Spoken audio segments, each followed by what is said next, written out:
Alors qu'Israël songeait à entrer dans le pays de l'Alliance et de la promesse, des espions y furent envoyés au préalable, en 2 occasions. Le premier envoi fut désastreux car ce fut la décision du peuple gouverné par l'intérêt personnel. Et bien que Moïse ait accédé à leur demande et que le Seigneur ait acquiescé, le mobile secret fut révélé par la suite. Après une longue et profonde discipline, le principe du bon plaisir du Seigneur était présent et la foi triompha. Les espions peuvent partir accompagnés de l'approbation de la bénédiction lorsque le mobile est la gloire du Seigneur, non celle de l'homme. Nous croyons vraiment que le changement entre la première épître aux Corinthiens au chapitre 10 et celle des Éphésiens, des Philippiens, des Colossiens correspond à celui entre la première et la seconde exploration du pays. Que la nôtre corresponde à la seconde, tandis que nous contemplons le pays glorieux.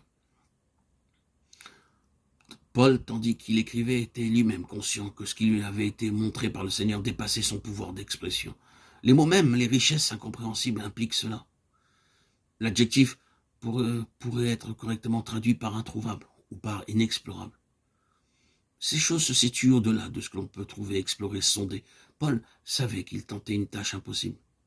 Il demandait aux croyants d'Asie de prier pour lui, afin qu'il me soit donné, quand j'ouvre la bouche, de faire connaître le mystère. Éphésiens 6, 19. Il était en travail pour exprimer l'inexprimable, pour sonder l'insondable, pour comprendre l'incompréhensible. Le paradoxe de prêcher ce qui est intransmissible caractérise ces dernières épîtres. Si cela est vrai de cet homme, que pouvons-nous faire de plus que de regarder à distance?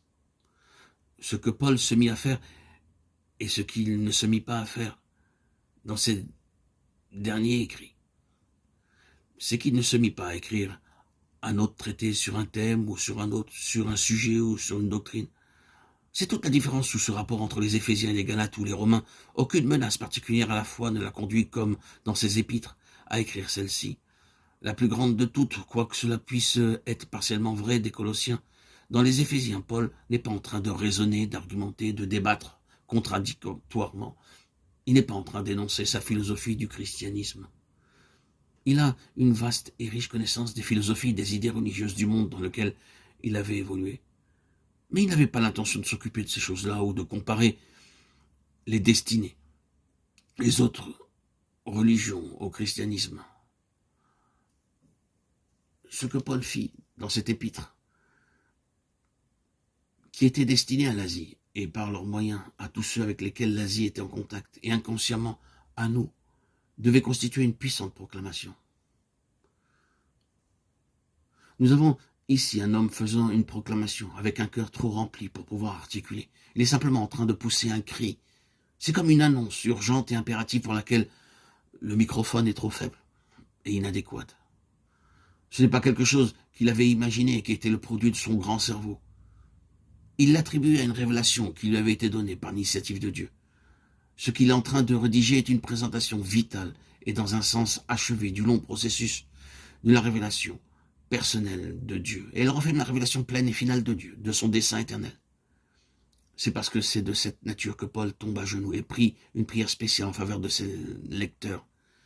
Éphésiens 1, 15, 17. C'est à cause d'une loi établie et inaltérable et d'un principe qu'il a énoncé ailleurs, 1 Corinthiens 2, 14, 16, d'une manière tellement claire et catégorique.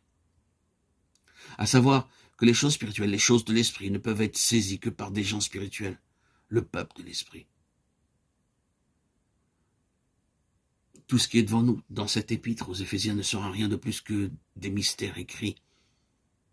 Si nous ne prions pas cette même prière pour cette même nécessité,